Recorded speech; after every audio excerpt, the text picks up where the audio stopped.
Hi everyone. So my name is Nicole, and actually my friend just did a video on something like this. So today I am going to talk to you about depression and mental illness. Like the end of January in my 9th grade year, I went to the hospital. I was there for 4 days, and it was over Super Bowl Sunday. And honestly, I really just wanted to get out. Um, I think I just kind of did whatever it took to get out, and I didn't really try very hard to actually get any better. So that kind of helped, but it kind of didn't, just because I don't think I was in the right mood set to get help from the hospital. I'm not saying that hospitals don't help or medication or therapy doesn't help. I'm just saying that I don't think I was ready for it. And like you guys know, if you try to make someone get better when they don't want to get better, it's not gonna work. Like, you really have to be consciously giving an effort to get better before anything is gonna change. And I think that was like a huge thing that I didn't get about that, is that I really had to do something about it. I really had to give an effort and not just, I don't know, hope that it would get better because I was talking to someone. Because as crazy as it sounds, when you are that depressed, sometimes it's really hard to want to get better because you just feel so horrible all the time. You feel so down, and you know that if you try to get better, that doesn't necessarily mean that you will get better, or that it's going to work right away, or that it won't be completely exhausting. And honestly, when you are depressed, you don't have that much energy, and you don't want to waste your time sitting around trying to get better when nothing is working. I feel like a lot of people are put on medication and go to therapy, but those things don't work for them, and it really becomes like this barrier. You feel so helpless and lost, and you tried to get better, but it didn't work. And I think that's a huge part of it. I think that's why so many people can't get better, is because they tried, and it took a lot of from them to try to get better. But then once they tried, it didn't work at all. So they kind of get into this mindset of like, well, what's the point even? Like, I tried really hard the last time, and it was a complete, like, flop. It didn't work at all. So I think that's a huge part of why people can't get better. Um, I just don't think I was ready to get better at the time, and I think that's a very important aspect of getting better, is that you really have to be ready to get better. You have to be ready to do what you need to do to get to that place that you want to be in. And I don't think I was ready for that. I went to like a depression group at my high school, and the school social worker, who at the time I wasn't like really close with or anything, um, he told me about this group that ran through NAMI. And I was like, I don't know what NAMI is. I've never heard of it. I don't know how comfortable I am going to this thing. I don't know anyone there. And so it was really scary at first. But I ended up going. And it was honestly like, I think it was like a day after I got cheated on. And I went and I talked about everything with these people that I had no idea who they were, and they didn't know me. And honestly, they were all like 4 years older than me. And it was kind of weird, I'm not gonna lie.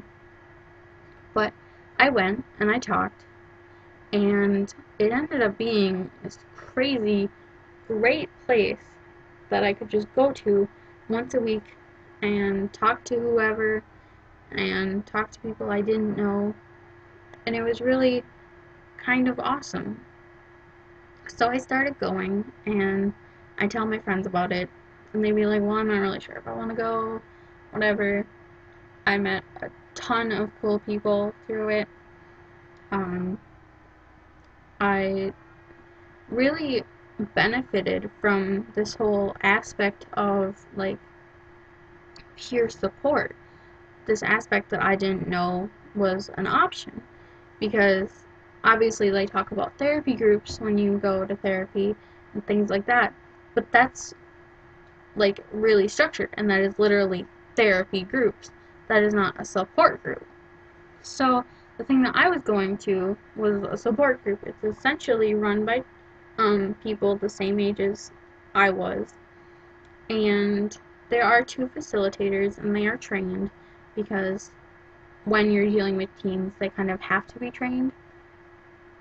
And it was really kind of awesome, because you could sit there and you could listen to people's stories, and you would get feedback from people your own age, and they might actually know what you were going through, and they might actually understand. And a lot of the times, I feel like as a teenager, you don't get the other perspective of people around you. You don't really understand, like, how they view things. So talking to someone else that was in my same age group but didn't go to the same school as me was completely different, because as a teenager, you only talk to your certain group of friends, and a lot of the times they have the same ideas as you, and a lot of the times they love you so much that it's really hard for them to tell you, like, when you're doing something wrong, or that you need to stop doing something a certain way, because they don't want to lose you as a friend. But when it's these people that you just go in and you talk to them, and maybe they aren't your friends right away, but you kind of like learn to love them in a way, because you're talking to them about really personal stuff. You're talking to them about like sexual abuse maybe, or depression, or cutting, or the fact that you're having suicidal thoughts. And I feel like if you can talk to someone about that that's your same age group, and they respond in a way that isn't like threatening to you, and they aren't judging you, I think that really is going to create a bond that's way better than any friendship that you're going to have based off of superficial things. So I would definitely look into a support group if you are depressed or have anxiety, mood disorders, anything like that. Anything that has a support group aspect to it, definitely check out, because it's way different than any therapy group or one-on-one therapy, and I feel like you get a lot more perspective when you go to support groups with other people that are dealing with these same issues, and it really helps you to feel like you're not so alone. Because usually when you have a mental illness or you're dealing with whatever, you feel really alone all the time. You feel like no one else understands you, no one else gets what you're going through, and it's really, really hard. And I feel like going to these kinds of things really becomes cathartic in a way, because you realize that you aren't the only one, and you aren't the only person going through these tough times, and that maybe, just maybe, you can get through it. So I went to this support group for like 4 years, and I absolutely loved it. I met so many people. I got so many friends out of it. The people who all came were really sweet and nice and genuine people, and it was really kind of sad to know that all these great people were dealing with these horrible, horrible things, whether it would be drug abuse, or they were, abused by their parents or their siblings, or, they had schizophrenia or wanted to kill themselves or whatever. But I think the thing is, when you go to a support group like that, the people there actually care about you, because really it takes, I feel like as someone who has a mental illness, you become a lot more caring about other people, just because, like, you understand what they're going through. So if someone tells you that they're suicidal, and you know what it's like to be suicidal, it's really kind of like changing. It's kind of like, oh my god, like, I am so sorry that you're going through this. Please let me help you. And it's not like, oh, well, you're weird, why do you feel like that? That's a weird thing to feel like. So I feel like it really helps to know where they're going and to know where like you've been, and to be able to like tell them, hey, I've been in a place like that too, and it was really hard, but I got through it. So I definitely feel like support groups are the way to go for a lot of people, and they don't really realize that they're there. So I graduated with a 2.633, which normally I wouldn't feel very good about because um, I would have loved to graduate with like a 3.0 or something like that. But I know that I did everything that I could to get that as high as I could after I found out that I was getting less than a 2.0. And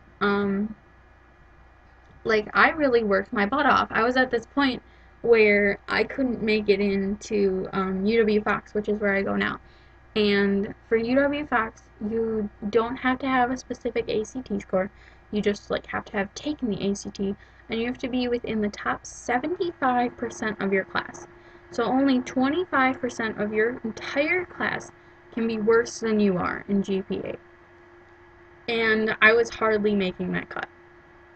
I was hardly in the 75% tile for the like one of the best grades in a school. And I know it kind of sounds weird, but like if here is where I had to be, or no, here is where the 25% was that was but worse than me, I had to be somewhere in here. And I was hardly here. So this is like the 75% mark. Say this is like 50%. And I was like here. And it was really hard to get past that because I was at this point where I didn't even think I was going to be able to get into college. And as someone who had depression, it was really hard not to just be like, well, I'm just not going to do anything. Because when you are that close to essentially failure, it's really hard to keep trying. It's really hard to keep doing what you're doing and not just want to give up. But I did it. And I think in that moment, I kind of realized that I could overcome anything. I could overcome depression or anxiety or bad grades or, having trouble at a job. That I could literally do anything that I wanted as long as I tried. And as long as I tried my absolute best and not just half-assed, half-hearted, you know, wimpy, I'm pretending to try, and then when things don't go my way, I'm just going to give up. Because that's not going to get you anywhere in life. And I really hope that anyone who is depressed or has any sort of mental illness, whether that is autism or ADHD or schizophrenia, can find someone that they can talk to. And whether that's someone who is a peer or just a trusted adult or someone like that, I just hope that they can find anyone, and I mean literally anyone, who will listen to them and support them in their decisions and do their best to help them get better. Because I feel like that's all you really can do. You have to be supportive and help them get better, because sometimes they aren't going to want to. But you have to try to help them, because if you don't, then nobody else might, because maybe they don't go to their parents, or maybe their parents just don't understand, or what have you. But regardless, get help, and remember that just talking to a therapist isn't going to fix you, and just taking a pill isn't going to make you magically happy. You really have to be all in for it. You really have to want to get better, and you really have to be in a mood, on a mindset where you can get better, because if you aren't ready to get better, you aren't going to, and that's simply all there is to it. Um, this is an incredibly long video. I'm sure no one has watched the entire thing. I will hopefully do something else, maybe like this, in the future. Have a great day. I will talk to you later, and remember that no matter what you're going through, it does get better.